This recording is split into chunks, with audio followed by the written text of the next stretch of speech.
Meaning of flypost. Flypost. Flypost. Flypost.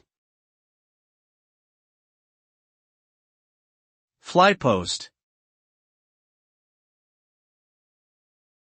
Flypost refers to the act of unlawfully posting advertisements or notices on walls, buildings, and other public spaces without permission. While it may be considered a cheap and quick way to spread information, it is often seen as an eyesore and a nuisance by local authorities and citizens alike. As a result, many places have strict laws and penalties against flyposting. Furthermore, the posters themselves can contribute to litter and environmental damage, as well as potentially causing safety hazards if they obstruct important signage or emergency services.